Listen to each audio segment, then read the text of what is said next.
I think it's a whole core and the value and the culture of Lazy Days that makes everybody thinking clearly and get out of the box and do the right thing for the customer.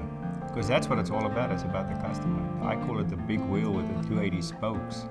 Everybody is part of that big wheel, and it makes a big difference, taking so much load off you after you start the process. And the process starting in the front door, taking wonderful care of your customer in the meet and greet, and building the trust, and have a lot of fun.